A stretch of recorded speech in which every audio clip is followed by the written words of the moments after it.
I'm talking. Can y'all hear me talking? I wonder if I do a deep voice if I can sound like God.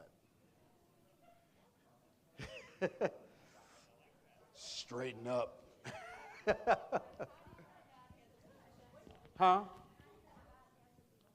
I don't know, but everything on the movies and cartoons tell me he does.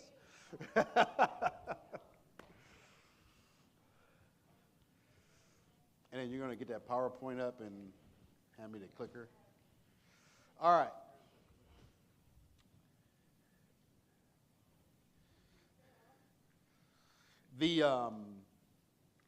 First, thank you for taking the time out. Let me tell you why we're doing this, and then why I'm doing it.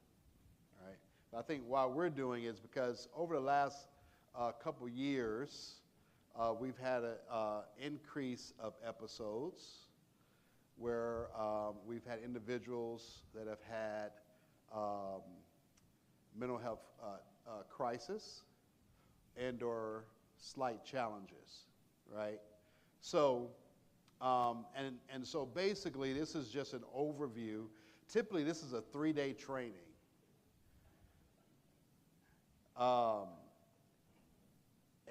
2 8-hour days and a 4-hour day, right?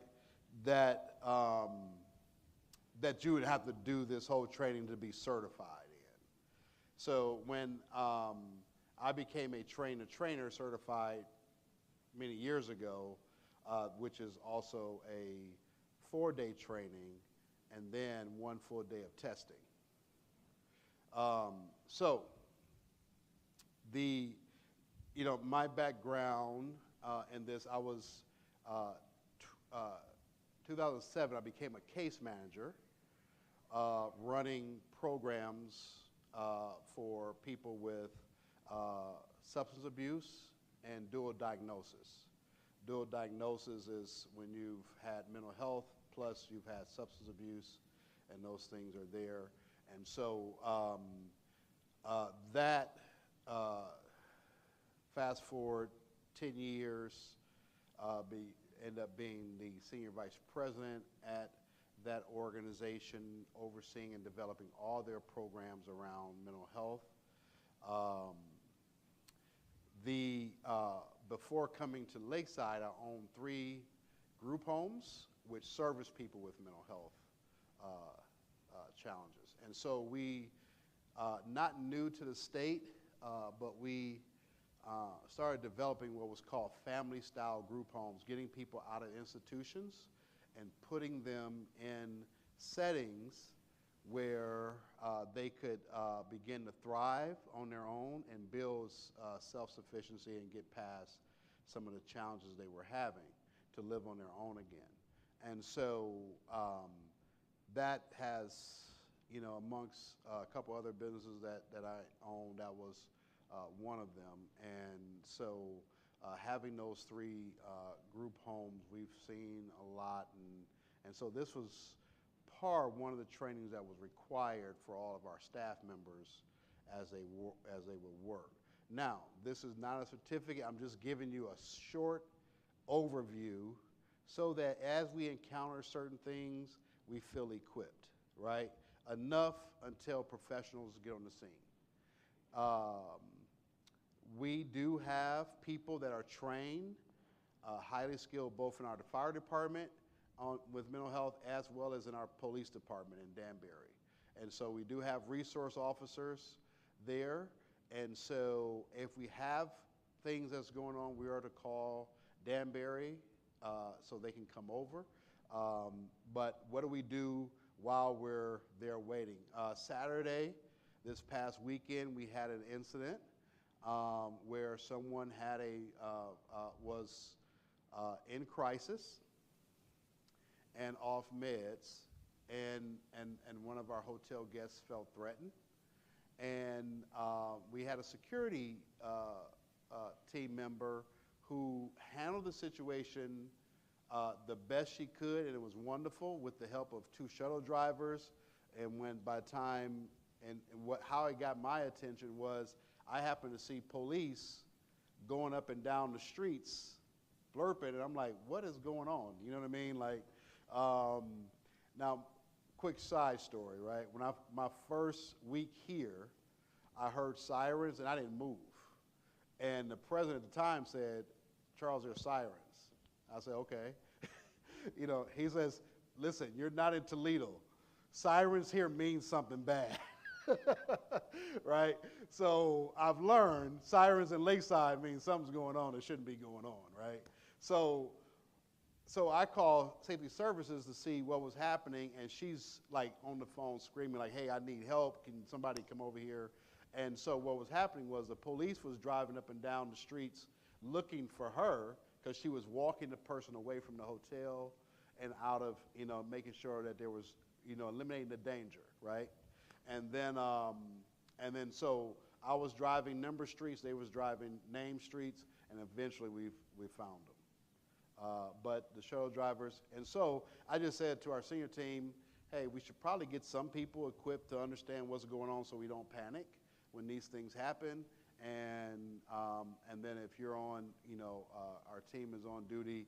Now, Joan has assured me that our police team has already come over and trained a lot of our security team members, and they're always constantly working with them.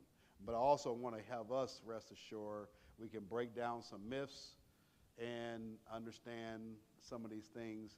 And it's just like first aid, right? First aid is designed to do what?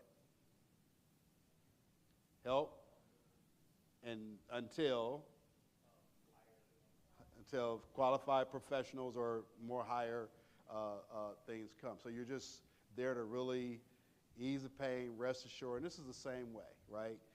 When people are manic and various things of that nature. Now, I will say this up front.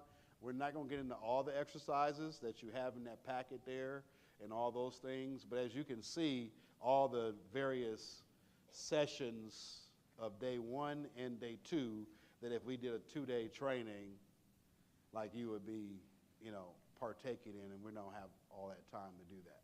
So, so we're going to do a very short overview, go through which the acronym is ALGE, what ALGE stands for, and then each one of those steps to take, right? And so we're going to do that in a very short period of time.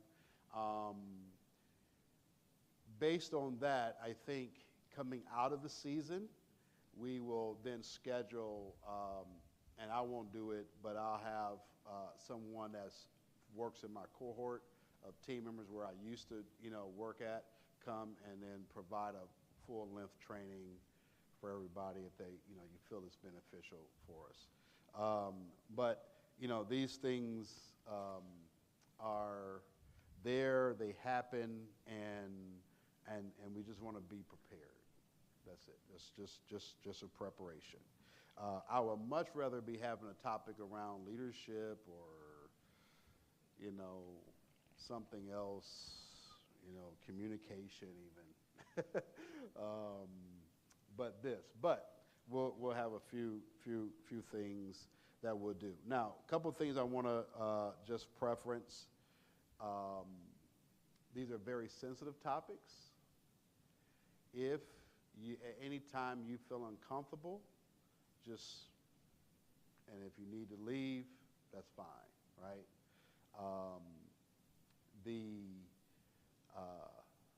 You know, we all have experienced various things at various levels at different times. So I don't want anybody to feel uncomfortable or anything like that. There's one exercise I was doing with, we did trainings for Nationwide Children's Hospital in Columbus, and we were doing for the residents. And one of the residents, so we had 3 trainings. One was the cost of poverty, and then the other one was this one here, and then the other one was Bridges Out of Poverty. And so you know, one of the residents, when we got to one of the exercises, literally freaked out. Like, I mean, and we were like, what is going on, right? Like, you know, um, but did not know in that moment that they had started experiencing psychosis. And they didn't know what it was. They just felt like the stress from med school and various things was just kind of like, and rubbing it off, and they were taking whatever they took to get through and stay focused, but they were able to get the help they needed, but it got scary for a moment. So that's what I'm saying. So ever since then, I've been saying to people, if you feel uncomfortable, please pause, or if you feel like, hey, I'm experiencing something and I just didn't know what it was, and now I have a definition for it, then see HR, and we'll make sure that you get to the right individuals. Okay? Now, again, not a fun topic, but we'll dive into it. Everybody good? The program overview, again, mental health first aid. As we look at these various things of what the program is, we'll talk a little bit about the mental health in America, and then basically what I'm doing is giving you a mental health action plan, so to speak, right? So we're doing a mental health action plan. What is that? And then how do we look at those things? If there's heavier questions and topics that that may take a little bit longer to explain, Lisa will put them in a parking lot note, and then we'll follow up with you and schedule some time with you to walk those things out, okay? So we'll talk a little bit about panic attacks, anxiety, depressions, traumatic events. I'm going to dive a little bit into psychosis, and then we'll go from there. We'll leave the substance abuse off, although you have a couple worksheets in there. And the reason I have you in teams is so that when we do some of the exercises, you can do them as a group, and then we can discuss them, right? So this is interactive. This is probably not like one of John's lectures where you just have to sit and listen and then answer questions at the end. If you have questions throughout, let's just pop them up now. If you have something that can aid into the conversation to help clarify, please do so, right? Because everybody has different levels of experience. All right, so mental health first aid is to help offer a person developing a mental health problem or experiencing a mental health crisis. First aid gives until appropriate treatment and support is received until the crisis is resolved. So crisis can happen anytime. How many are in one of our dorms or group housing? All right.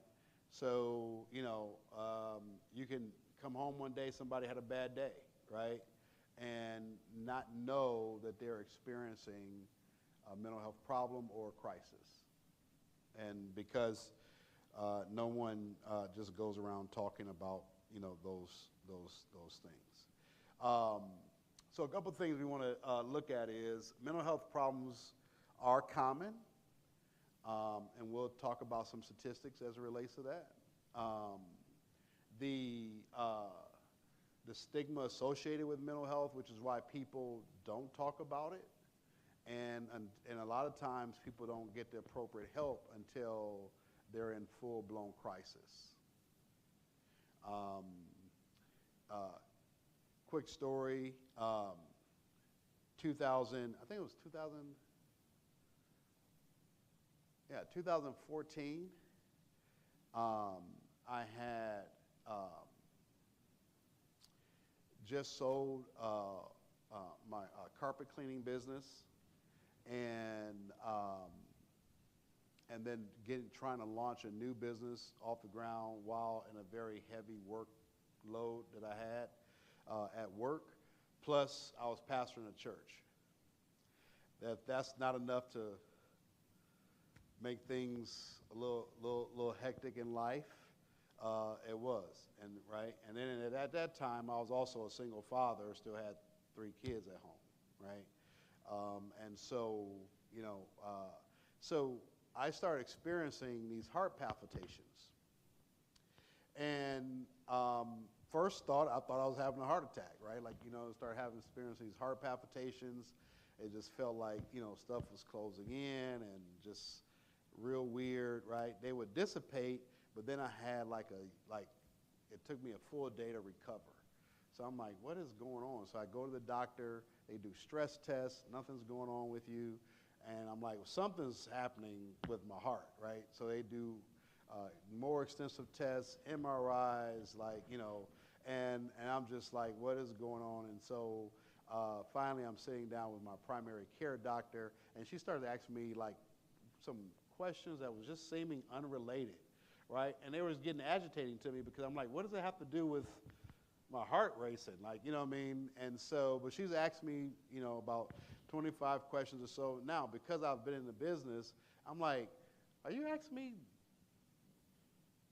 trying to see if I'm depressed? Why are you asking me these questions? I'm like, I'm not depressed. I am the most jovial guy. I'm good. And she was like, well, you've answered all 25 of our questions, and you are probably off the charts for depression and anxiety. I'm like, for what? She's like, I don't know what's going on in life, but you are definitely, off the charts. Now, she says, I'm not going to say that you need long-term care because it could be an acute thing, but you do need to talk with somebody, express some things, talk about what's going on. And so she says, you're a pastor. How many people do you counsel in, a year? I'm like, well, the community I pastor in, the average pastor who counsels, people in a year, I probably get that in a month. So she was like, all right, so where are you taking those problems to? Like, what do you mean? I'm not taking them anywhere. I hold them. I don't talk to other people about people's stuff. And so she says, your employees, what do you talk to me about your relationship with your employees? So I tell her, how I, one-on-ones with employees, my this, that. So she said, so now you're not only professionally invested with your employees, you're also personally invested because you're helping them grow in life, given opportunities and so forth. So tell me, what do you do with those problems?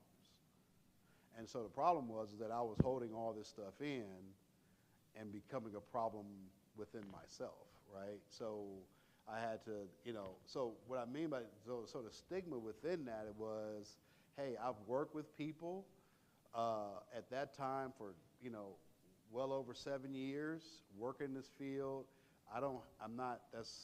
Even though I've worked in it, it still had a stigma within me that I was ashamed of, right?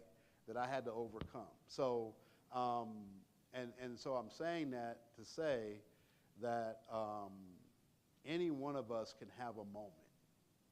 Some of it can be for a short period of time, some of it for a long period of time. I'm thankful that mine was a short period of time. We were able to narrow down on some exercises, some things to do. And to some regard, it was also my diet, right? So a lot of things that I was eating and doing was just not healthy overall. Once I got on a healthy regimen and doing things in a synchronized way, putting tools in place to help with that, the overload, and then delegating, getting stuff off my plate, letting people help me. That's when, that got better. Many people are not well informed on the topic, so this is what we want to do just to kind of help with that. Now, a mental health disorder or a mental illness is a diagnosis that, one, affects a person's thinking or emotional state of behavior. So at any moment that it affects the way you think, right, or emotional state or behavior, that's a sign that there is mental health disorder, challenges, or so forth. And again, acute things can mean just it's happening for a moment around a certain event in life, right? Or there. The other thing is it disrupts a person's ability to work, carry out daily activities, engage in satisfying relationships.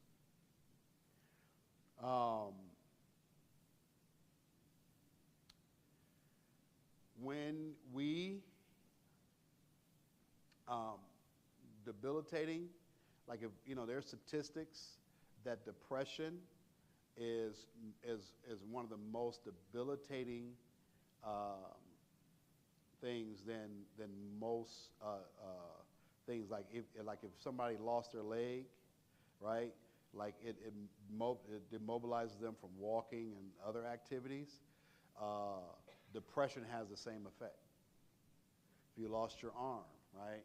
Or if you lost certain things. So depression, anxiety has the way of debilitating people to stop them from working, carrying out daily activities, engaging in satisfying relationships. Adults with mental health disorder in any 1 year, first of all, only 41% of people with mental health illness use mental health services at any given year. So, which means that you have 59% of the individuals that are not even seeking care for mental health diagnosis. But let's look at some of these. Anxiety disorder, 18.1% of adults. Major depression disorder, 6.8%. Substance abuse, 8%, right? Bipolar disorder, eating disorder, schizophrenia. And so the narrow, things go down. But any mental health disorder at all is 18.5% of adult Americans are, experience mental health challenges. And so, again, these are nothing to be ashamed of. It's all about processes, getting the proper help, and going to the right people at the time that you're having it. And again, myself, which was, working, doing well in life, doing the things, and just, you can experience these moments, right? I encountered at that time, he was a professor at the university, and so I'd walked in to the program that I was working at, and saw this guy sitting over in the corner, and he was just like rubbing his head, very, like, it was almost like violently, so go over to him, see what's happening, and he just, that day, abruptly finishes his classes, and nobody saw him again until that night, right? Like, it's just some things that just happen. Now, he had a lot of things going on in life, that just caught him in that moment. The impact of mental illness. Disability refers to the amount of disruptions of health problems causing a person's ability to work, carry out daily activities, engage in satisfying relationships. These are things that we want to be mindful of, that even in your own life, in other people's life, friends that you may have, if you see them like, hey, all of a sudden now work is becoming challenging for them, or not showing up, or can't show up. These are things you may want to look at or engage and ask them some questions. Mental illness can be more disabling than many other chronic physical illness. For example, the disability from moderate depression is similar to the impact of a relapsing multiple sclerosis, severe asthma, or chronic hepatitis B. So it's just as mobilizing as some chronic diseases. Disabilities from severe depression is comparable to a lot of different things. I think there is a sheet that we have there. I'll try to go through this here real quick.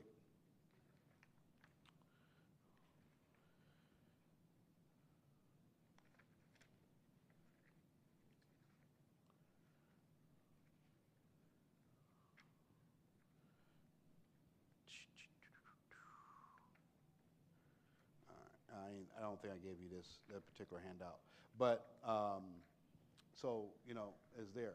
So now, real quick, let's just pause here for a minute. If you turn your page, there is what we call it's ALGE, which is the acronym that we're going to be using, and the A stands for assess the risk of suicide or harm. Right? Listen non-judgmentally. Give reassurance and information, encourage appropriate professional help, and encourage self-help and other supporting strategies, right? And so those are the things that we're going to be talking about throughout the short time we have here together. So real quick, as your group, one can circle these or not. We're going to go through these questions, and then you just tell me if you agree, disagree, or don't know, right?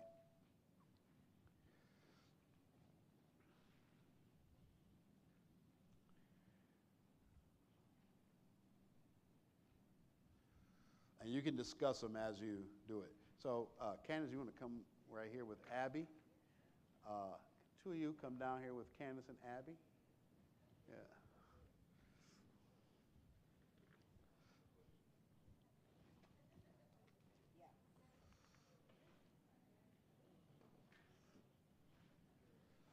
You can give them that. Yeah, you're welcome. Yeah. You'll be happy to know, Teresa, we're not going to hit every one of these. We're not doing through all of this. Okay, yeah.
All right, give it a few more minutes.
All right.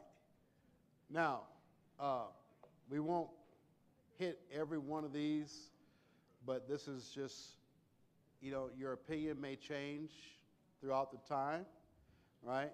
We'll try to make sure we'll go over this and do something here. But while you're thinking about that, I want to play this video for us. Mike, do we have sound from here? All right, great. Yeah, I'm about to play it now. I am now the most miserable man, whether I shall ever be better. It's only playing out of the computer.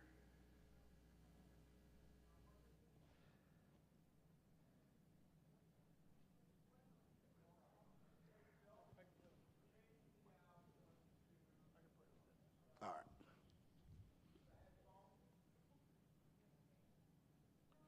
It is plugged into headphones.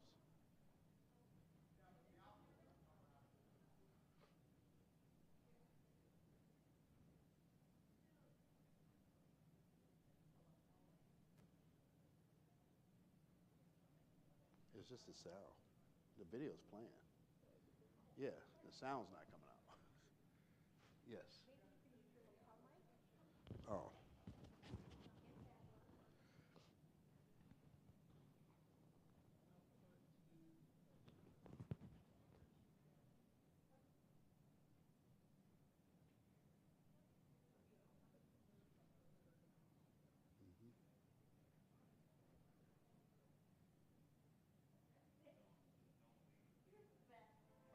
I am now the most miserable man living.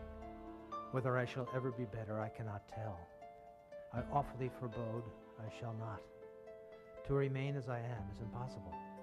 I must die or be better, it appears to me. In the anguish of these words, one of America's greatest presidents, Abraham Lincoln, describes his lifelong battle with depression. Throughout history, many famous and extraordinary people have felt the pain and suffering of depressive disorders. Some of them have shared their struggles publicly to bring awareness to this issue that millions of ordinary people also experience. In fact, over 30 million Americans may be affected by major depressive disorder. The annual cost to the economy is billions of dollars. The cost in human suffering is immeasurable. Going through it was like a roller coaster ride through hell. I felt that there was no way out. The pain was beyond description. The doctor said to me, "Michelle, I think you need a psychiatrist. This is getting worse." And I remember reacting, "I don't need a psychiatrist. I'm not crazy." Community life, family, friends, and workplaces all feel the impact of this debilitating illness. I went to work depressed and was able to get through the day, but when I came home, I got on the couch, curled up in a fetal position with a blanket, and I slept. I felt the burden of the responsibility of our children. I was the primary caregiver because John just couldn't function.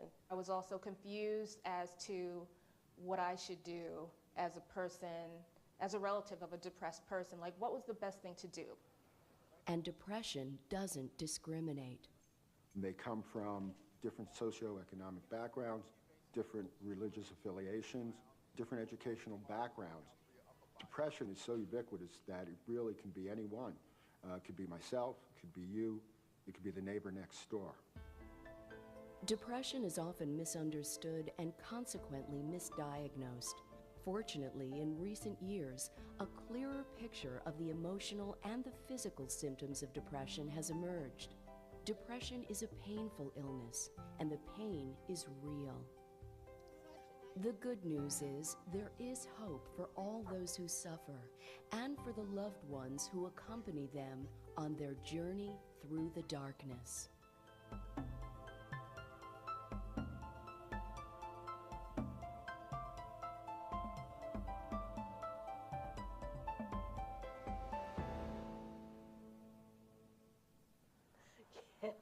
Long story. John and Michelle started dating as teenagers and have been happily married for 14 years. Michelle describes John as a happy-go-lucky guy who doesn't sweat the small stuff. A few years ago, however, John started feeling sick and his personality began to change right before Michelle's eyes. Physically, I was a wreck. There were days I couldn't get out of bed. I just laid in bed all morning shaking. I wouldn't even call into work. I would get headaches. I felt nauseous. I was just in a total fog. There was an episode at work where he started complaining that he wasn't feeling well, and they had to take him to the hospital. He didn't know if he was getting chest pains, chest discomfort. He felt weak. Heart disease runs in my family. So one of my main concerns was there something wrong in my heart? I just thought I was going to have a heart attack. And don't forget about, we're going out with everybody on Friday. Yeah. It was so different from his normal being. When the kids wanted to play with him, he would not be interested. He would tell them, not now, I'm not in the mood. You know, I lost interest in everything. I mean, I didn't want to do the things I love to do. I love to ride my bike by the shore. It just ended. I just wouldn't ride my bike. My fish tanks turned green. I'd go weeks without even touching them. I'd go days without even feeding them. I wouldn't even go near the tanks. I told him, let's go to the doctor. Let's see what's going on. I really didn't want to. You know, being headstrong, macho kind of a thing. But I did. Okay, can you open your mouth for me? Like many people, John reported only his physical symptoms when he saw his family doctor for a series of appointments. In fact, a World Health Organization study found that 69% of patients with depression reported physical symptoms as the sole reason for their visit to their primary care doctor. He gave me all the tests that a doctor could give you. Stress tests, Holter monitors, all kinds of blood workup. Everything came back normal. Everything is normal. Even the stress test? Stress test is perfectly fine. Really?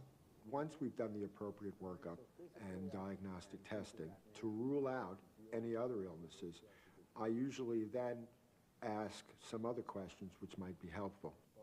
John's doctor went through a series of questions with him that are known as a depression screener. This tool helps physicians evaluate whether or not a person might be experiencing depression. Have you noticed that you've been feeling like you are blue enough where you're crying or want to cry for no good reason? Honestly, yeah. Okay. A lot of mental health care is being delivered in the primary care setting. So it's very important for patients when they seek care in primary care, particularly if they're feeling depressed or they think they might be feeling depressed, to bring it up to their primary care doctor. Often the primary care doctor has questions or questionnaires even that they can give to the patient that can help them spell out the symptoms further. The other thing I'd like to do is to refer you for some counseling, which I think would be beneficial for you. Okay. When you're stressed the way you've been with work and other things, sometimes it's a good idea to talk it out. Also, there are therapists that can teach you relaxation techniques and things of that nature that just help you deal with the everyday stresses that you're going to feel at work and at home. It's encouraging that family doctors are becoming more involved in the treatment of depression. At one time, depression was treated essentially by psychiatrists, of which there are far too few. Now, with the new research and with the education that's available both to physician and patients, I'm very optimistic that this trend is going to go forward and that both family physicians and patients will be much better served in the future when they come in and do suffer from a depressive illness. When a person is depressed, it's important to be diagnosed and treated as soon as possible. Good luck.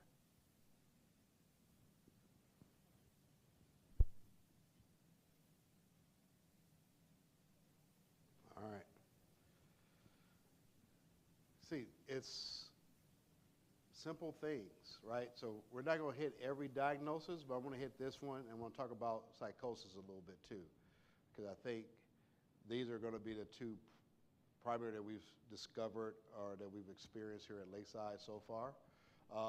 But I want to talk about recovery for a little bit, because recovery from mental health is a process, and you can learn to live and work and go through these things using various tools. Sometimes medication is needed, right? And so we want to do that. But I also don't want anybody to think that recovery is not possible through this. Some of these abilities to live fulfilling, productive lives despite a disability, just like, you know, somebody loses their ability to walk, you know, they've learned to cope and end up doing great things, you know, and, you know, even though they may have that disability, there's no different from this here. Others recover and then go into complete remission, right? We've had people leave our group homes that came in out of an institution, wasn't able to live on their own, heavy medicated, and to the point where they were able to reduce medication as well as end up living on their own in their own apartment, you know. Have a young man that calls me to this day, you know, he left our group home, Lonnie, and you know, he knows my name, but he always calls me Minister Allen, Minister Charles Allen, you know, that's his thing. And so he calls me, hey, how are you doing? He asks about my family, asks about my wife, tells me what's going on in his life, and this and that. But he's in his own apartment, paying his bills. Now, he has a case manager, he has RAP support systems, but doing quite well, you know. And so the spectrum of mental health intervention always is, you know, prevention, early intervention, and then treatment, right? And so this is where a lot of people are. So a lot of times where if somebody's under heavy stress loads, they could be experiencing things, but the case is just, you know, go and get, you know, when you recognize things within yourself, talk to your medical professional, talk to someone about it. If you're an employee on our benefits, you know, if you receive benefits from Lakeside, you know, there is a number you can call. They can, you know, make sure you get, you know, and cover counseling and so forth. All right, so let's talk about the action plan real quick, because this action plan is going to apply across the board no matter what the crisis is or the thing. First, assess the risk of harm or suicide, right? When you talk about assessing the risk of harm or suicide, it's important that we say the right things, and some things we don't say, right? If you go to, there's a page there that says helpful things to say. So again, real quick, in your groups,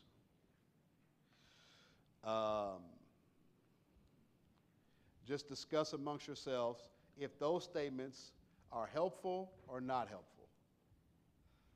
This page right here, helpful things to say.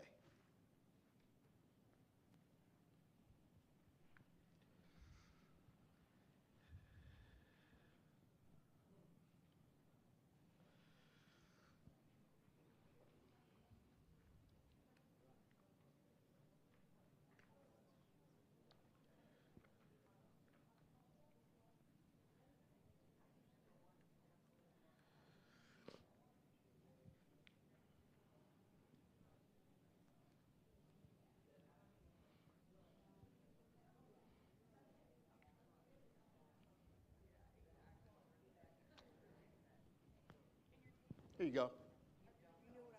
Mm-hmm.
All right. We'll give you a couple more minutes because we're just shooting through these.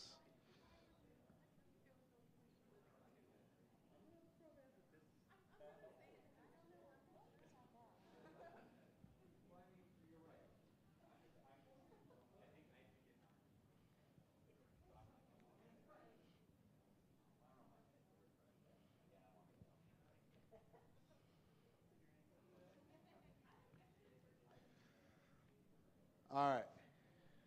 I know you didn't get through all of them because there's a lot of them, but basically there are some things on there that is helpful and non-helpful things to say, right? We're going to go over some of these things. But I want to give you one of these scenarios real quick. This is a family person in a rural area.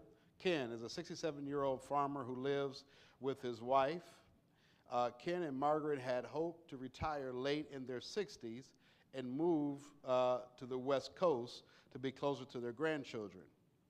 Reluctantly selling their family property that has been struggling financially, they have limited investment funds set aside to support their retirement and have been told it is unlikely they would be successful in selling their farm.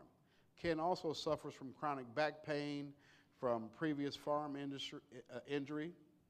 A neighbor has become concerned about Ken's ability to cope with his property and has visited Ken and Margaret a number of times due to the problems with their stock, pasture management. Margaret believes that the farm is too much for them now, but feels she can't talk to Ken about this. Ken has become withdrawn, refuses to discuss the issue. He talks about there being no way out of this and that it might as well be over. He has seen his physical and having difficult traveling the 60 miles to a nearby town. So now, here it is, Ken. Let's just say Ken comes to Lakeside. He's here, you encounter Ken, he's having this same conversation with people he meets. So J. Michael, Ken comes to the gates after being convinced by Teresa that she should come to one of her events and chose the book in booking.com and discovers there's a gate fee that he has to pay on top of feeling like this. How are we going to help Ken knowing that he begins to tell his story to you or to one of your gate attendants? What do we say to Ken? Right? Now, and I mean, this is weird, this is the thing, but these were actual scenarios of people who've actually recorded this is what's going on in life. So these are real scenarios. Now, we're throwing in the Lakeside aspect, right? And we say, hey, Lakeside is a place where we can enrich the quality of life of all people. And I believe that's our mission to our core, right? And so here it is, Ken. How do we help Ken? What do we say to Ken? Right?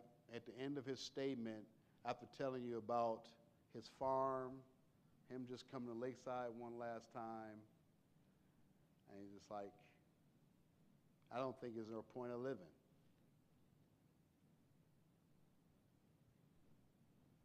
Yes.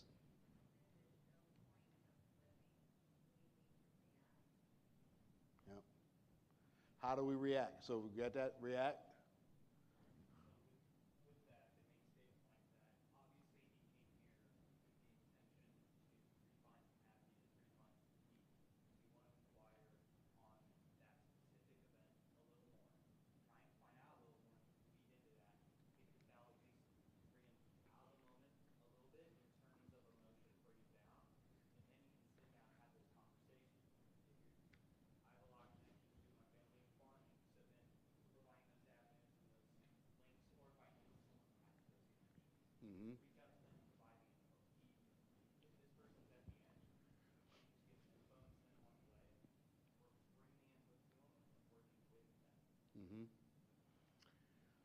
Mm-hmm. So now we talk about assess the risk of suicide or harm, right? Now, we do have a body of water out here that could be the thing. So here's just a series of questions, right? Ken, have you thought about this for, how long have you been thinking about this as one possible question? How long have you been thinking about ending this, right? Do you have a plan?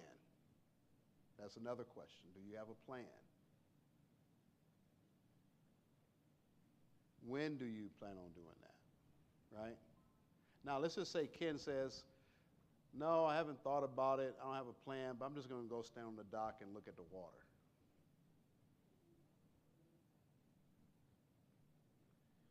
What do you do?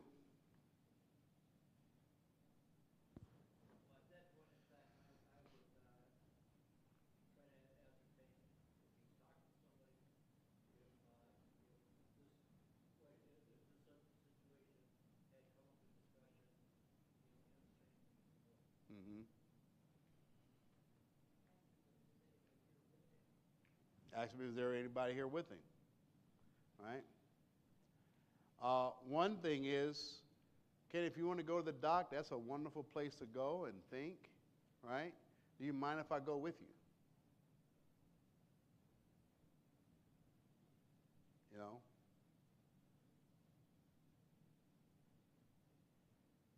And then before you go, hey, let me just make sure all things are covered here. Call security, let them know, and you keep a watchful eye, call in a professional. Because again, you know, a lot of times you don't know what a person's contemplating in their mind, you know.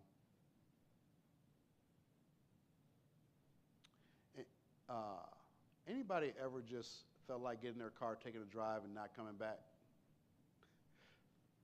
Right? Now, would you say, hey, I was having a mental health crisis? Would you have diagnosed yourself as that? All right? But based on the questions your doctor may ask you, they may say, hey, you're having a moment. Why? Because I want to escape. I want to leave. I want to, you know, some people, you know. So once you assess that by asking him a series of questions, you know, I remember very young, early in my career in this field, this gentleman came into my office and he was saying, well, I'm just going to go kill myself. And I told him, I said, well, go ahead. Now, I was young because he was like, had worked my nerves to no end, like, you know. And all he wanted was, literally, all he wanted was a different bunk, right? And I'm like, I'm not giving you a different bunk. This is your assigned bunk, this and that. And so he left out of my office, and like something just hit me right there, and I felt extremely bad. Because, you know, when I say mean things with people, you know, I get, you know, then I start to feel remorseful about it, and I go find him, right? And I just sat down with him. I just told him, explain to me, like, what's going on with this bunk? Like, what's the issue? And he began to tell me a story about him being in this institution, things that happened to him, and he related it to a top bunk. Or, I mean, I'm sorry, a bottom bunk. He wanted the top bunk. And so one of the things then I said, well, you know, hey, you know, not only, how about, since this is the only bunk that we have, I do have what we call a semi-private room, and this is less people in here, you know, this and that, and they're all single beds. Would you be willing to go here because it's less people? And just through those concepts, right? But I do believe, like, you know, if I hadn't gone back in there, being insensitive, not knowing what to say in that moment, could have ended up bad, you know, because it wasn't, you know, I mean, we were on the third floor of this particular building. And it wasn't, you know, and the windows did open, and so, you know, he could have done a lot of different things to himself. And so I think knowing what to say and, you know, and really helping people through those processes. Now, we're a faith-based community, right? There's nothing hid about that in our mission statement, nothing hid about that and those things. But even in that, sometimes some of the worst things I've heard come to people in moments is how people can utilize scripture sometimes to beat somebody up, right? Or to make them feel bad about how they're feeling, you know? And it took a long time for me to understand this, but everybody has a right to feel a certain way. That's their feeling, right? And that feeling then is either justified or unjustified, but you can't tell them that, right? You have to help walk them through and asking them a series of questions in that. So now, did you run across something to say on one of those scenarios, on one of those questions, what to say, that you could say to Ken in that moment? What would be a good thing to say?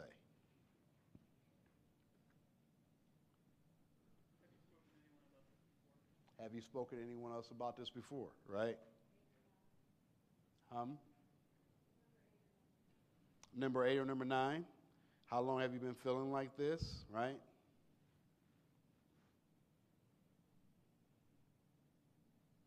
What would be something not to say? Pull yourself together. Right? Yes, ma'am.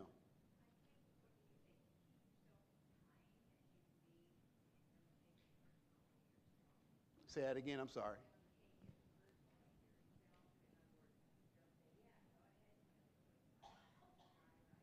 Right. Yes. Yep. Yeah. Because that's what happened with me, right? Like I said something because I was irritated. And because I had a workload, I had to get to my day, right? Like, you know, and you're taking up my time, right? And I made it be about me. But when he left out, I had to realize I'm not here for me, I'm here for them. And then to help them through that process, I had to take a different approach. But that different approach led to other conversations, helped me understand that person even more, right?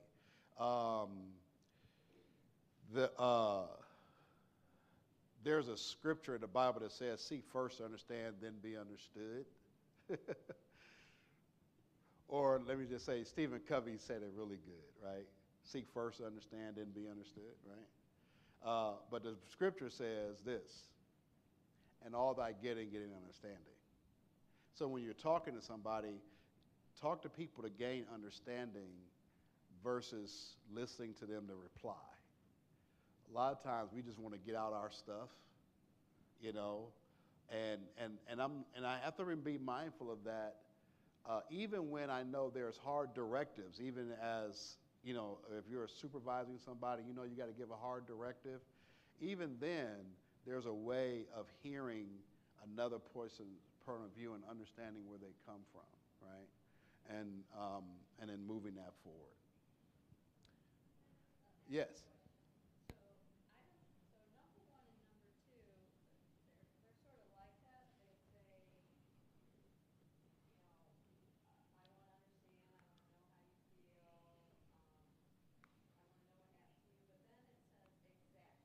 Uh-huh. That's something I wouldn't say, right? Yeah. Well, I want to understand, right? That's a better way. I want to understand how you feel and what you're going through, right? When you say to somebody, I understand exactly what you're going through, no, you don't, right? Because you haven't been through it.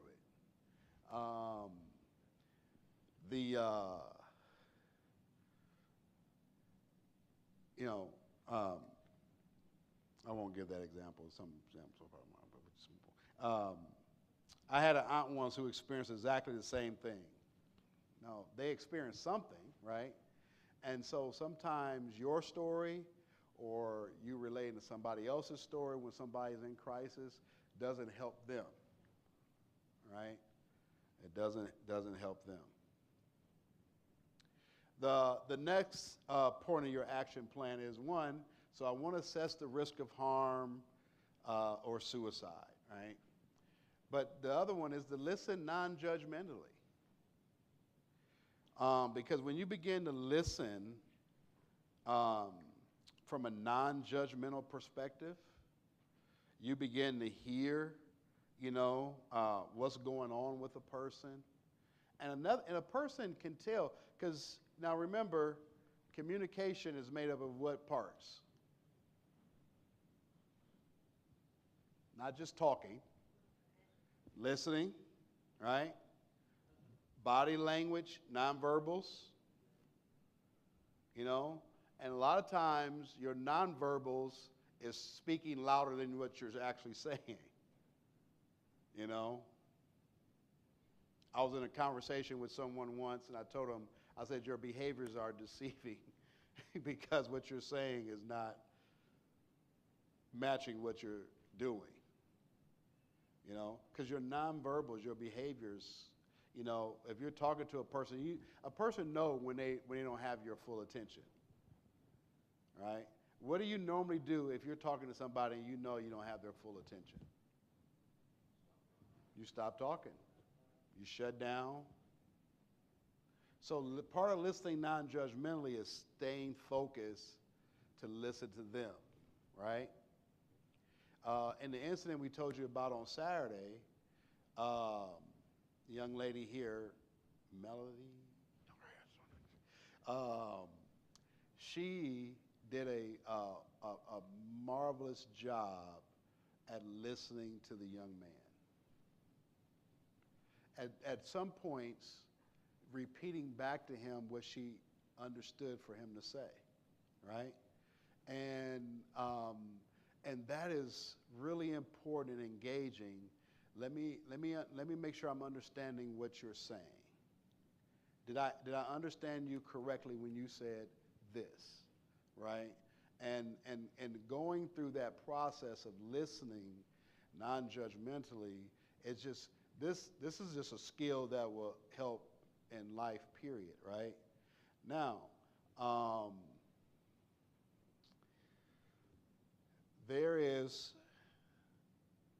most people, if you don't work with me or be in the same office as me, you probably wouldn't notice, but you may pick up on it. So I can have a little ADHD at times, right? Teresa's like, just a little bit. But now, when I'm sort of like coming down off of a high, like this has been just busy, I gotta be doing something and I have to be like focused on something, but I'm listening. And so it took Lisa off guard for a minute because she was like, you're not paying attention to me, you're playing some game or doing something on your phone. And I'm like, no, I'm really listening, but I have to be doing something else to focus my mind on what you're saying because I'm actually kind of coming down from all the busyness of the day, right? And then I told her, I said, it's really your fault because you don't want to book me like this. If you didn't book me all day, you know.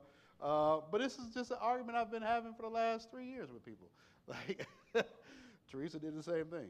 But no, it's, you know, so sometimes though, I will say to people, listen, I'm listening, although sometimes my eyes may wander or something's going on, and I'll make an apology for that because I really want people to know I'm paying attention, right?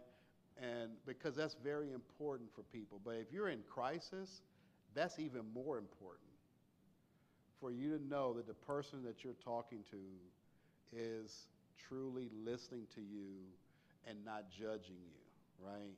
Like, have you ever been telling somebody something that maybe was embarrassing and they made a face? Like, you know? Or made a face like, oh my gosh, like, you know.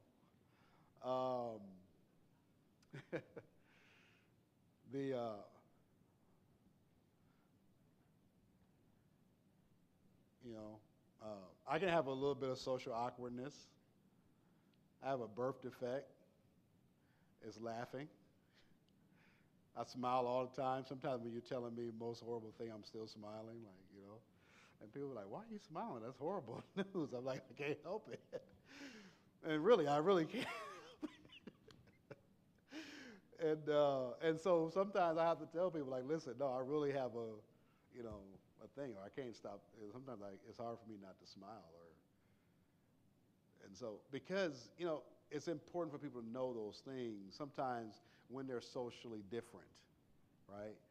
And the best awareness is self-awareness, right? You know, and so you have to preference those things. But listening non-judgmental. But if you know you have social things about you that a person may misunderstand as being judged or you're not listening, you may want to let them know that as you're talking with them, you know, and say, listen, I'm listening to you. This is something I, you know, deal with and stuff like that. The other one is give reassurance and information, right? Is there a statement that you saw in there that's sort of a reassuring statement?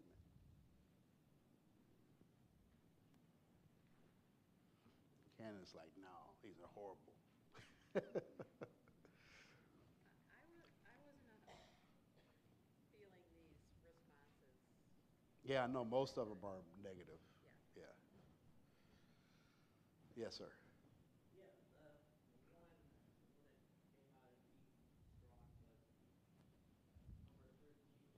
Mm-hmm. You haven't been joining us lately at coffee breaks. Are you okay? Mm. You're showing empathy that, we've kind of missed you from the conversations or being with us, is something, are we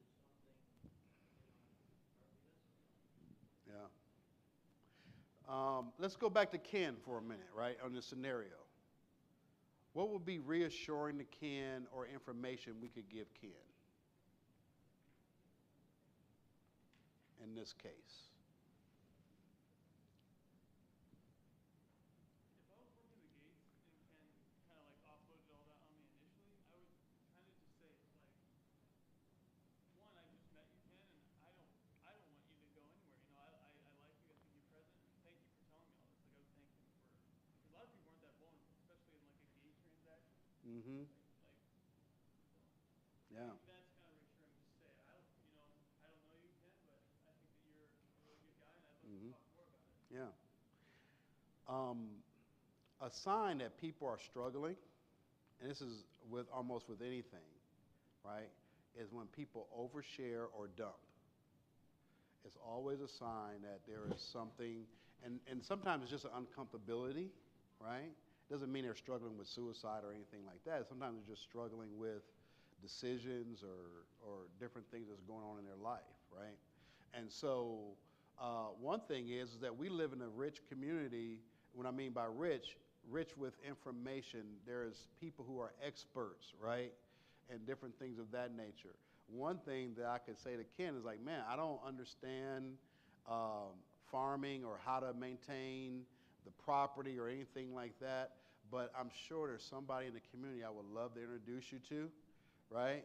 and then I would maybe put out an inquiry and say, hey, who's, you know, here that was retired farmer or an expert on land development or different things of that nature. Because a lot of times when you're in problems like that, it's hard to think of solutions. Have you ever had a person who had, they were talking about their problems and every solution you brought up, they was just like, that's not going to work. That's not going to work, right?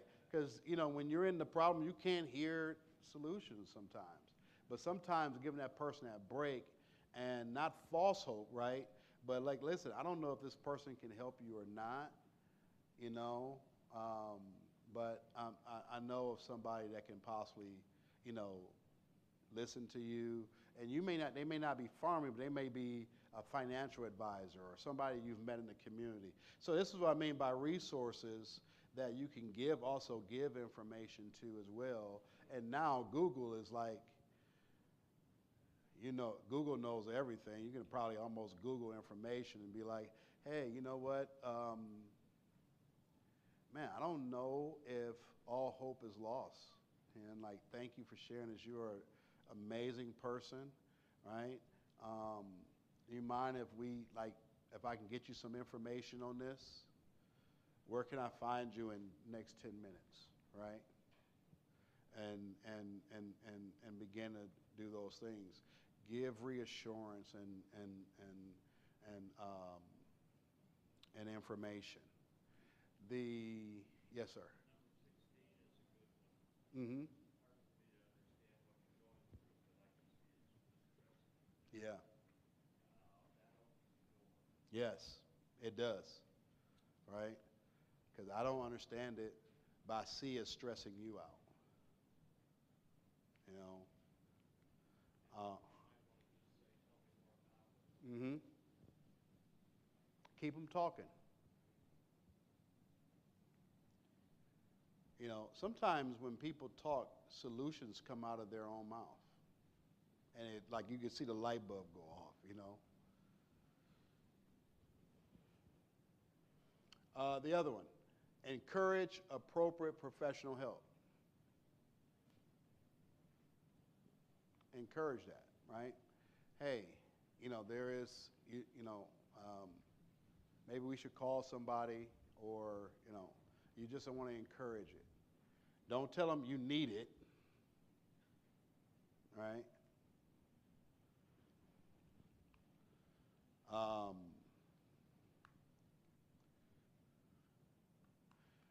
Yes, sir. I will say it also helps if you've gone through professional help before. Like I went through therapy last year, and it was because I actually told my brother, like in an argument, I was like, "You need some therapy," like in a joking way, but I felt bad about that because I had never experienced therapy before. So it felt unfair of me to tell someone to go get therapy without actually going through it. And since doing, like I did 9 weeks of therapy, and ever since then, I can now say, hey, I went through therapy and this would have did for me. You know, like I don't know if it'll work for you, but Right. this is what helped for me, especially if you've been through it before. Yeah. Because, you know, if you have a personal thing, and like you said, it may not thing, but consider it, right? Like, consider it.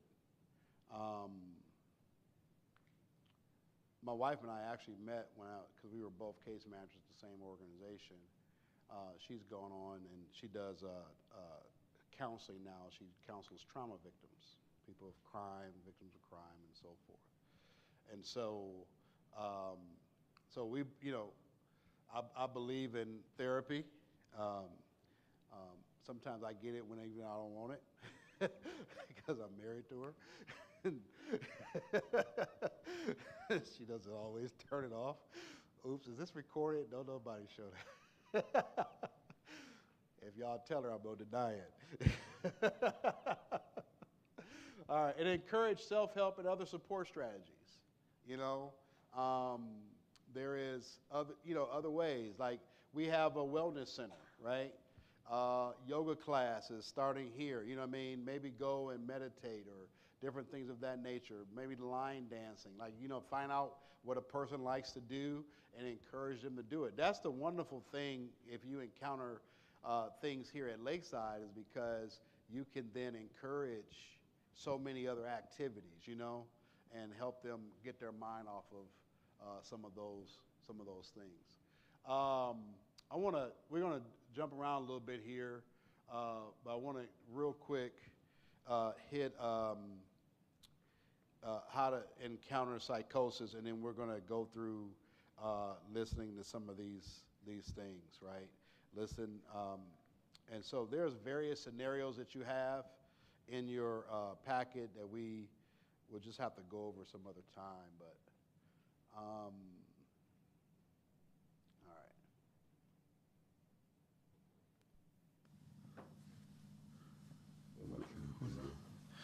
What do you want? No, I'm not going to, no.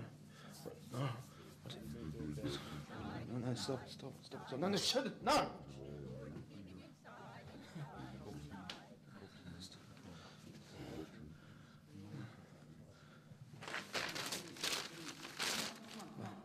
What, no? I don't know, shut up!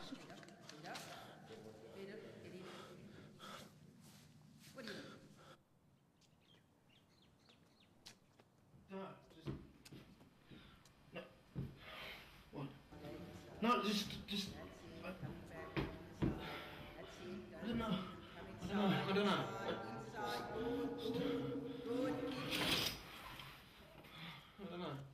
What? Who? What? No, it's not. Oh. No. What? No, I can't. No! I don't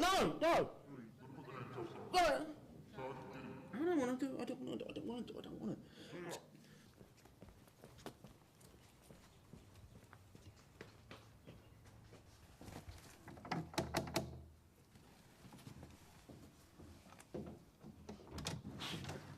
Hi, Sarah. Hi, Diana. You know Peter pretty well, don't you? Yeah, pretty well. Help him out when I can. Why? I was walking past his place and I could see him through the window. I thought he was arguing with someone, but I don't think there was anyone there. Are you sure he wasn't on the phone? Yeah, I could see him through the window. He was just pacing around. He looked really upset. I don't know what's going on with him. I was going to pop in and make sure everything was okay, but I thought he might get mad with me or something. So you didn't knock? No. He looked really pissed off. I thought I'd come tell you. Do you think we should go see what's going on? Yeah, probably a good idea. Yep. I'll just go and grab my keys. You want to dump your stuff? Oh, cool, thanks.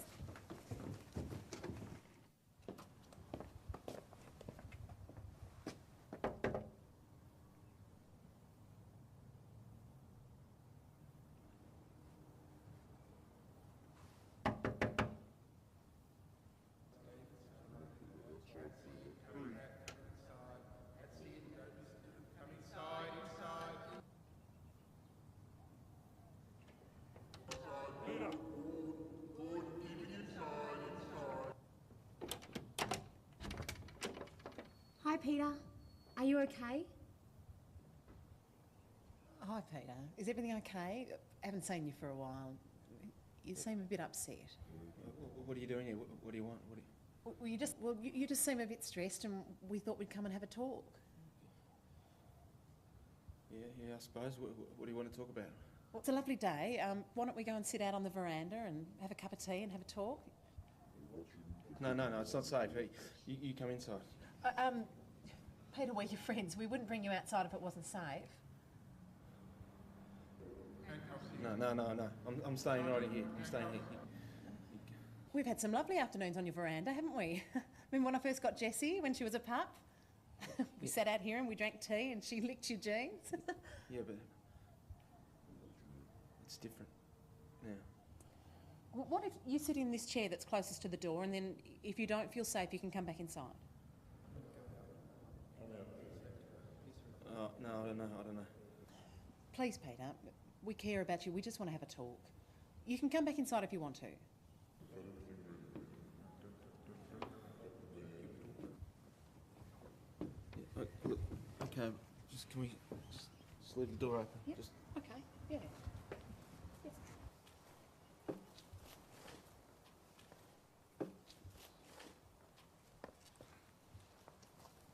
What are you looking at, Peter? Sorry about that.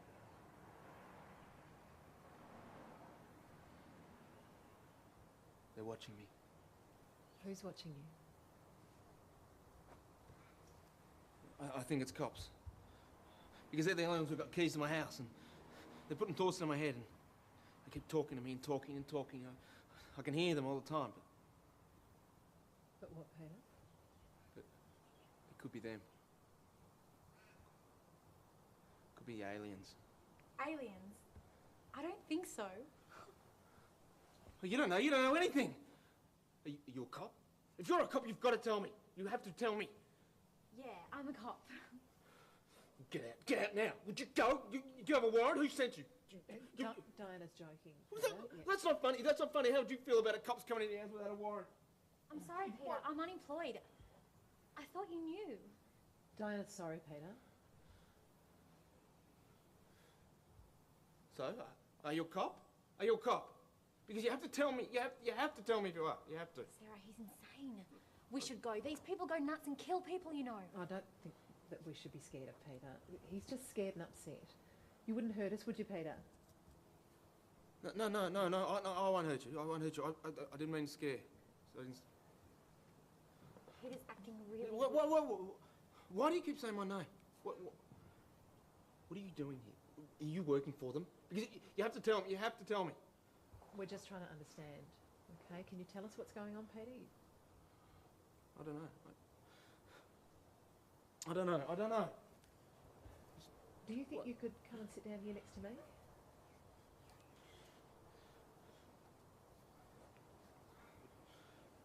She's looking at me.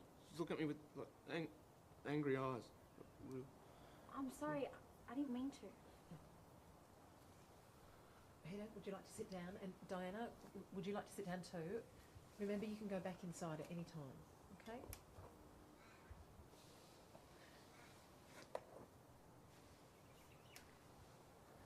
You seem really scared. Can you tell us what's going on?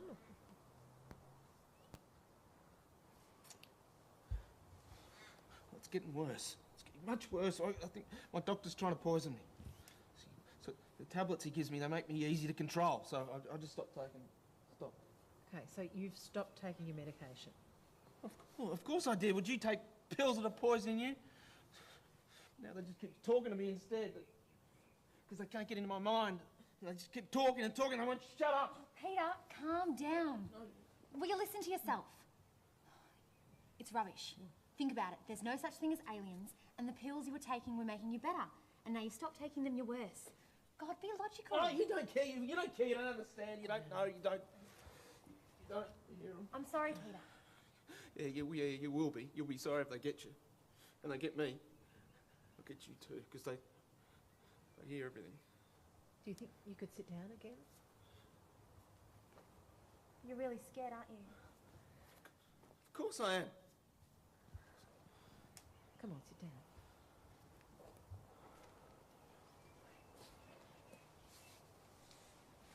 Okay, so you feel like you're being watched all the time. That must be really scary. Yes, it is. Yes. It's no wonder you're so stressed out. Peter, Sarah and I want to help. Is there something we can do to make you feel better? No, you can't do anything. Nothing. We're worried about you, Peter. I'd like to call the crisis team. I think they'd be able to help us out here. What do you think? No crisis team. I don't trust them. Why don't you trust the crisis team? They'll force me to take my medication again, and no, I'm not. Well, that's possible, but they'll want to talk to you about more than just your medication. Like, they'll try and understand what's going on and try and help you. They'll protect you from the aliens. I reckon that the crisis team will come and they'll know what to do and how to help us. Yeah. I'll sneak back to my place and call them from there. No, Diana, stay here. Look, Peter, we've got some options. We could get someone to come out here and talk to you, or we could go to the hospital, or we could just call the crisis team and ask for some advice. No, I don't like any of those options. I don't want to talk to anyone at all. No one. Look, I understand. It seems pretty scary. What do you think we should do? Don't do anything. I didn't ask for your help. Peter, I'm your friend. If I was as scared and stressed out as you are now, wouldn't you want to help me? Yeah, you've always been nice to me. You've helped me with my groceries and around the house and stuff. Okay. Well, what can we do? We need to get some help. I don't want any help. I don't want any help. Don't. I understand that you don't want any help, but we're worried about you, and I think that if we don't run with one of the options that we've talked about, then I'll have to call the police. No cops. Definitely no cops. Okay. Well, Definitely no. which of the other options do you want to go with? I don't know. I guess the crisis team. Guess. Okay. Don't tell anyone. Would you like me to call them here and then you can listen to what I say? Yes. Yeah? Okay. Don't tell them any lies. Don't. I'll make some tea for us if you like. Yeah. Yeah? Okay. Hi, my name's Sarah Marsh. I'm calling about my neighbour Peter.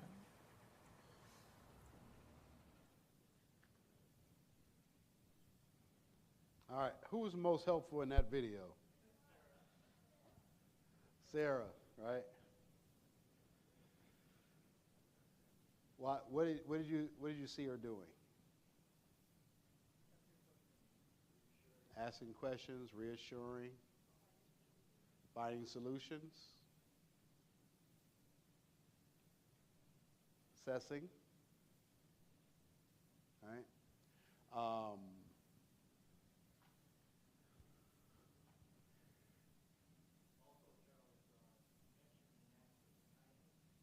Mm-hmm.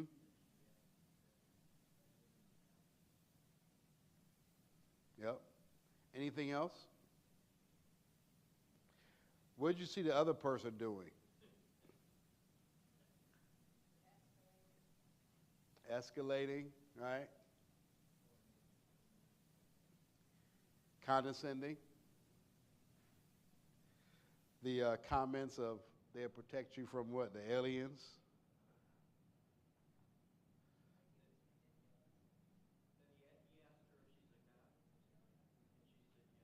Mm-hmm.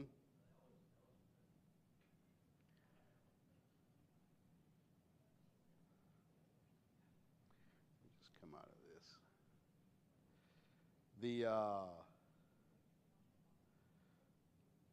Anything else?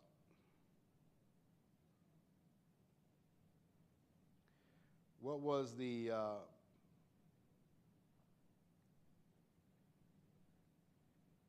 we go. So when we talk about this whole process of assessing for harm, right? But we're assessing for what? Suicide and harm. Now, what's the next thing we're going to do? Listen non-judgmentally, right? Did you see how Sarah was listening? Non-judgmentally, but you saw the other person, even facial expressions, she was being judgmental, like, yeah, that's weird, you know?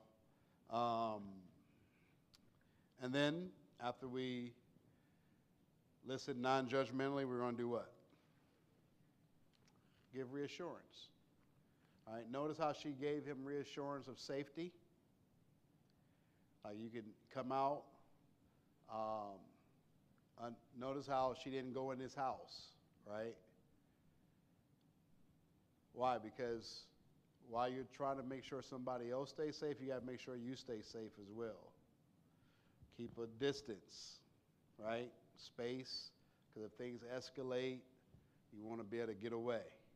You know what I mean?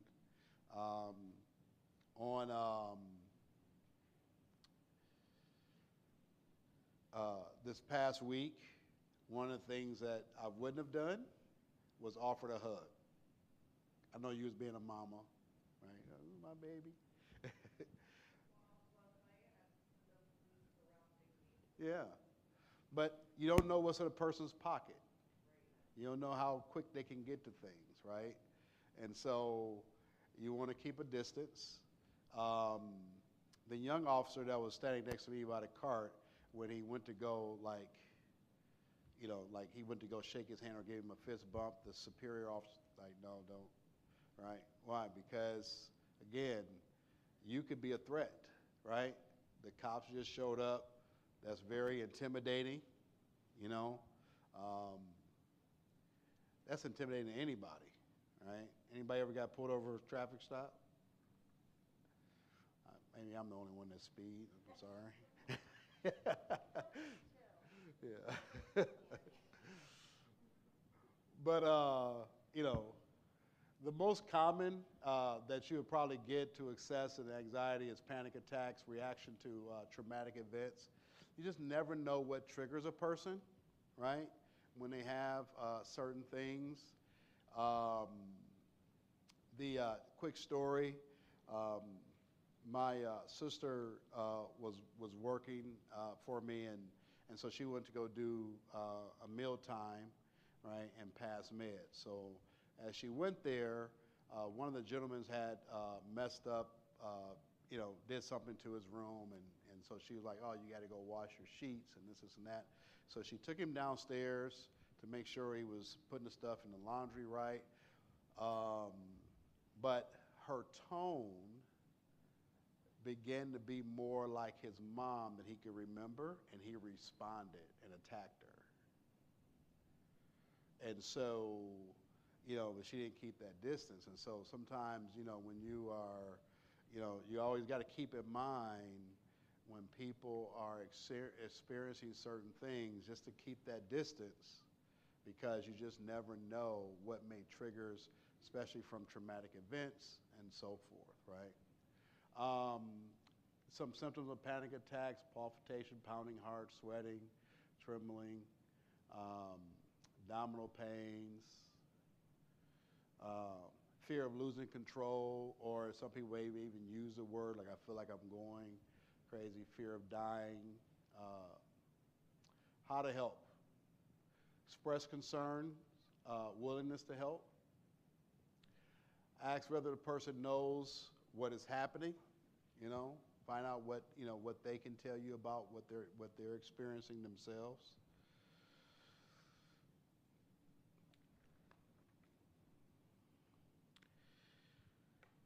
Use identifying sources and support. Use coping skill mechanisms or strategies to help before. Take care of, themselves. Remain calm. Speak in reassuring but firm manner. We saw that in the video where Sarah was speaking. She was reassuring, but she was very firm, matter of fact. Didn't use short sentences when speaking. Be patient with the person.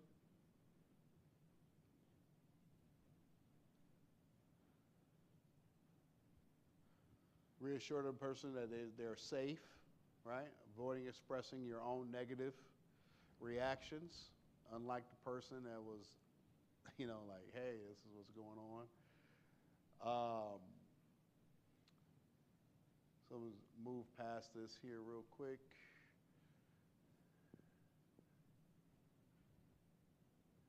Oh, this is very key. If you encounter a person, they say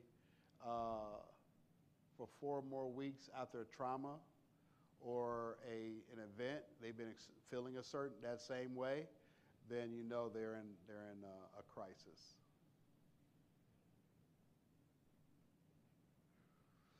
All right.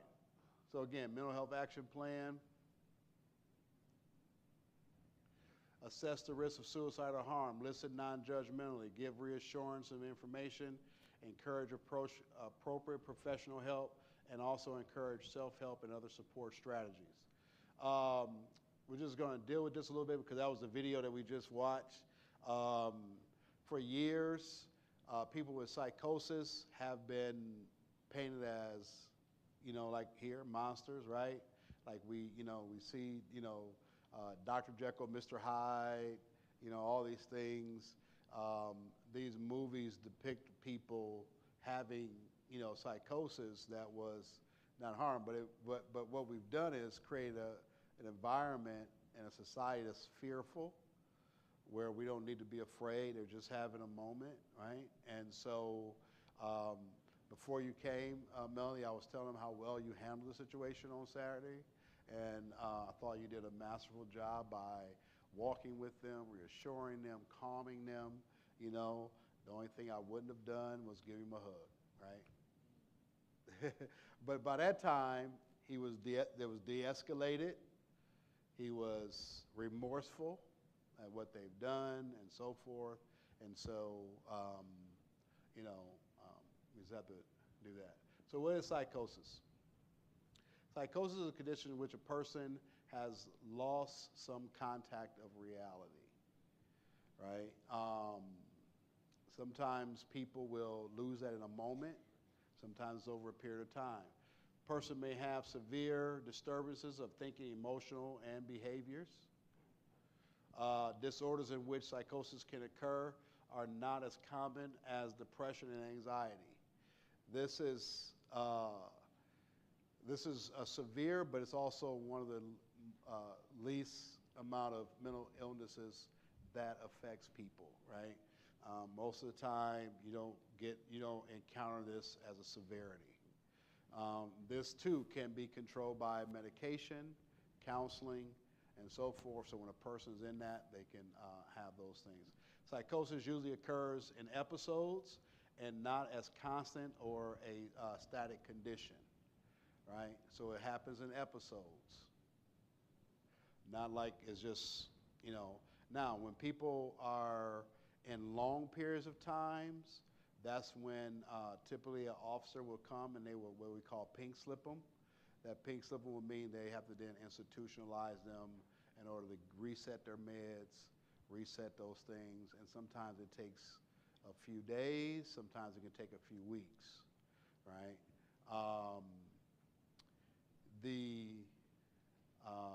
Part of the situation on Saturday was, I think the person have gone through so much and they just knew the language and they knew what to say to explain themselves, because theoretically when a person's in psychosis, they're not explaining, they're irrational, right? This gentleman was very rational, knew what, didn't understand the severity of what his words carried and his social cues were given off, but he was very rational in the aspect of, this is what I go through, I'm not on my medication right now. He was able to explain things that was there, so therefore there was no need of pink slipping or anything of that nature. Common symptoms when psychosis is developing: a change in emotion and motivation, depression, anxiety, irritability, suspiciousness, blunt, flat, or inappropriate emotion, change in appetite, reduced energy and motivation, changes in thinking and perception, difficulties with concentration and attention, sense of alteration of self or others outside, odd ideas, unusual perceptual experiences, and then changes in behavior. There is an exercise, so I need like 2 participants, but only if you feel like you can handle, like you're in a good space, cheerful. I'm just looking. Jay might go like, "Why? Don't be pointing me out, man." You can do it? All right, you can get one more? All right, come on. Now, because we're going to demonstrate somewhat, like, this is not exact, but a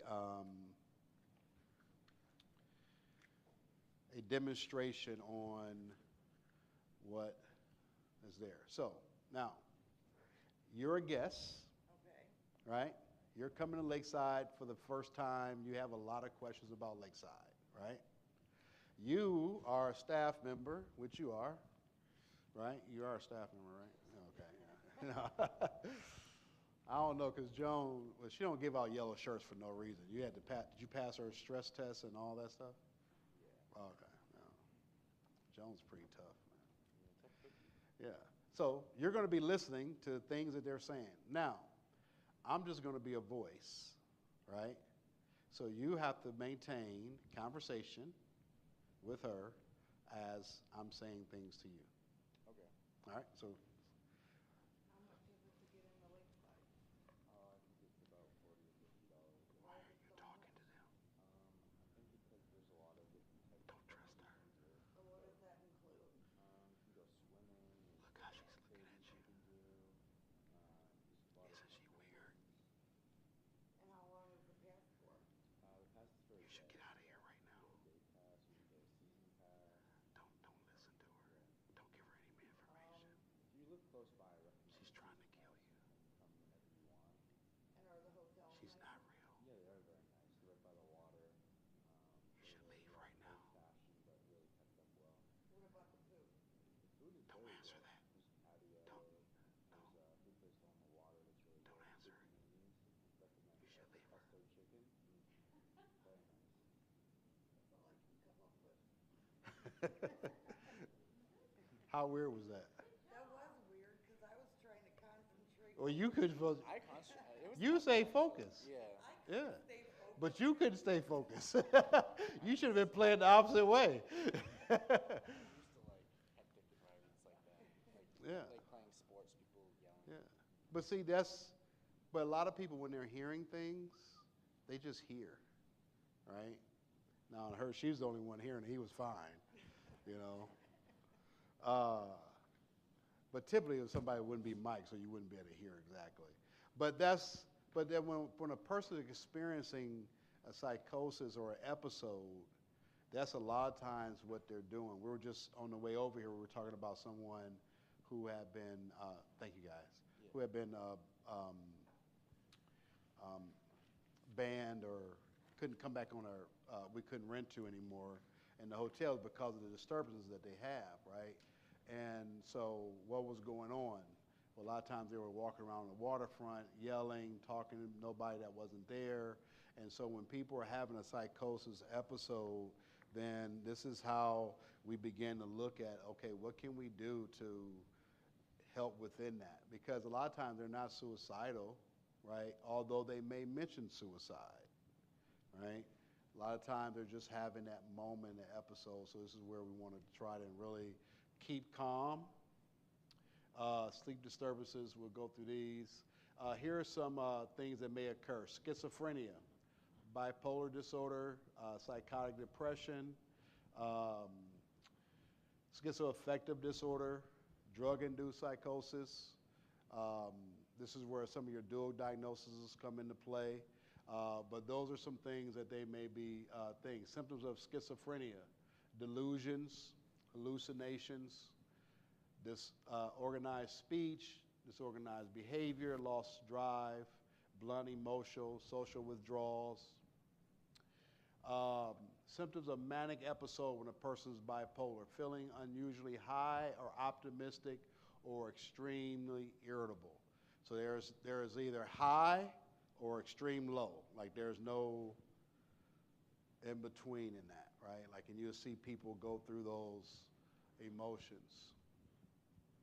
Some of you may have some staff members you're thinking about right now. Don't do that. Unrealistic, grandiose beliefs about one's ability, increase in goal, directed behaviors. Now, a person can have a manic episode but not be bipolar or schizophrenia, right? So, which means that manic about something, you just kind of get a thing and just, you know, like for instance, you just get up one day and you decide to just excessively clean your whole house, you know, or you all of a sudden you get a fear of germs and or whatever the case may be. People during the pandemic were having acute manic episodes because of the fear of that. Decreased need in sleep, racing thinking, rapid speech. So, early intervention, poor long-time functioning, increased risk of depression and suicide. So we want to, you know, when we see people, we want to encounter them sooner than later. There was a family member of a resident here last year, and what I understand in previous years was having manic episodes, but nobody, you know, they just like, you know, nobody knew what to do, right? And they just sort of just, you know, everybody started to avoid and different things of that nature. And sometimes until a person gets help, you have to take extreme precautions. And sometimes the extreme precautions is law, taking legal precautionaries to keep people safe. Because ultimately, you know, you want to keep people safe. And Lakeside, you know, for generations have been this safe place for kids and everybody to come to. And so I want us to be informed but not fearful and know what to do and how to act, right? In that, and just remember there is a simple action plan. And again, I wish we had enough time to really go through the full training and equip people with the necessary tools for these things. But it's but if we can just remember algae, right? Which is assess. What are we assessing for? Yep. What are some tales that a person may be contemplating harm or suicide? They have a plan. They're withdrawn. Another thing, when people are giving things away, like they're, you know, there was a person one time they said, oh, I'm decluttering my life. You know, they put it underneath that banner, but they were giving one of the things that alerted a family member was they gave something away they knew they would never give away, right? And then they knew, like, oh, something's going on, right? Something's wrong. And so then they called the authorities, and actually they had a full plan. Listening non-judgmentally. Even if you're not sure, if a person has a plan, keeping them talking and listening to them is going to be very key to helping somebody through this.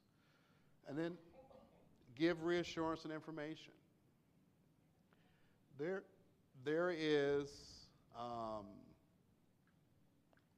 tons and tons of resources on mental health. One of the things I was talking to Joan about is just having one of these books with them, maybe putting one at the gates in the office there as a resource for people to go back and just look at and say, hey, am I encountering this right, while somebody is keeping the situation calm, just going through that. But also quickly looking at tools that you can give someone while we're waiting on professional help to come, you know. And that's going to be really important, is to, as we're listening non-judgmentally, encourage appropriate professional help. In that last video, you see how she kept reinforcing the crisis team? You know? Yes.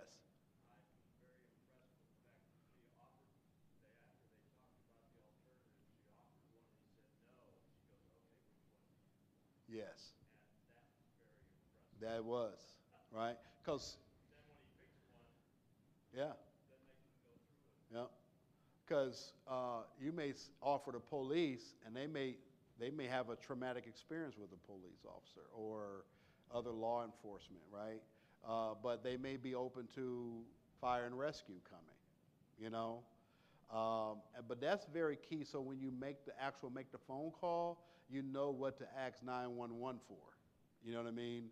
So when you say, hey, we have a person here, we think they're in psychosis, they may be suicidal,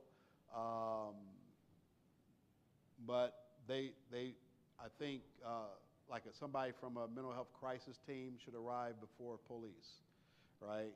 Based off of what they said and give them some of the reasons within that. That's a good point out. Encourage self-help and other support strategies. You know, this is main thing that you need to get, right? There's so much and so much depth within this to go through all these, and by the time we get to 2.5 days together, trust me, you'll be quoting algae and thinking about scenarios. I remember one training, one of the guys said, it was hard for me not to diagnose people as I was talking to them. This is not what this is about, right? This is just so when you experience certain clues and things. So I went to the most common, which is depression and anxiety, which all of us have those moments, right? But to one of the most severe, psychosis. And so there's all types of things in between that we want to try to be helpful with, that when we encounter these things. If you encounter and don't know what to do, you know, typically I don't leave campus during season unless it's like a family event. And so I'm typically always here. And so, you know, don't ever feel like, hey, I can't, you know, if you experience that and you know, need that reinforcement there. The Danbury is very responsive to us. Their mental health resource officer is not always on duty, although they're trying to make sure there's somebody trained on duty at all times, but typically there's someone at the fire department and so forth, and so that we can constantly just get them. But I really wanted us to have this action plan so that we know that, like, hey, if you encounter something, don't panic, right? Just reinforce this action plan and be able to help people through that. This action plan can also help you when you feel overloaded. You know, it's like, hey, you know, what am I thinking about here, right? And understanding what's going on in your own life. Any questions? I know John's about to kick us out, so. Yes, ma'am.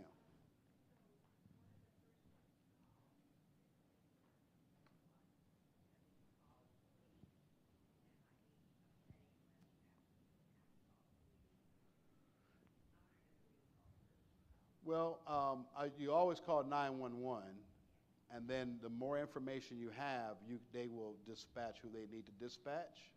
But if you tell them they have a fear of police, and they're developing a crowd of people and they're really manic, you know what I mean, then they will alert those things, and maybe even whether a detective or a plainclothes person may come. You know, those resources are more available in a larger area. When we're in a rural area like this, you don't always have that available. However, you know, Danbury is very resourceful though in that regard, and been very helpful to us in the past as it relates to those things.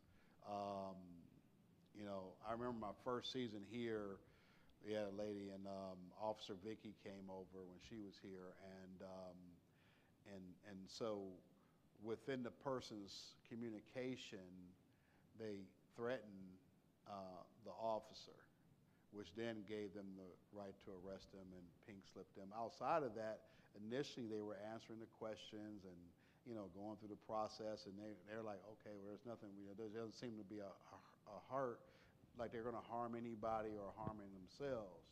But the more they talked and the more they realized there were some other things going on there. And so unfortunately, these things pop up. This is, and I think sometimes with the fear culture that we're living in right now, it makes it even more, we have more chances of these things coming upon us. And sometimes, and again, we saw this spike in mental health related issues during COVID, and it was all based around fear. Mental health diagnoses and issues spiked during election years because of the news and various things that's going on, when we're in these seasons where there are storms that's happening, fear, different things of that nature. Another one that is is holidays, right? Holidays, you have a spike and a chance of people having mental health crisis that happen during holidays and so forth. There's people who still have mental health related issues as it relates to 9/11 because of family members or being near them themselves or whatever the case may be. There's another video of a lady that talks about that 9/11 experience. We just recently it wasn't, I keep saying Akron, but it was where we just had that explosion at, something blew up. Youngstown, yeah. And so there's people, because of their experiences can have triggers, And so, these things happen, but we're here to service people and to be of service to each other, and so that we can ensure that, we're helping people, So, again, just resources, there's tools. I think if we follow this plan just like regular first aid, mental health first aid is no difference. I'm just providing enough help and enough care while the professionals come on the scene that can handle those things. And so in the future, I think we can get people trained as they come on crisis teams. And so if you're a year-round full-time staff person, you say, hey, I'd like to be trained as a crisis team to handle those crises. I think it's very beneficial for us to have that on campus. Just like we've been talking to Magruger and some other places, like, just to be able to have medical professionals be able to come on, it's good to know where our nurses are, right? Because sometimes people have bumps and bruises, falls. We had a woman pass out last year at the parade, very scary things when these things happen. To know, hey, we have a crisis team on hand that can handle these various things. So we would love to see our safety and security team fully trained in these areas, as well as other staff members in key areas that can help with that. So, all right, thank you guys for your time. And sorry we wasn't able to give the full deal, but I think you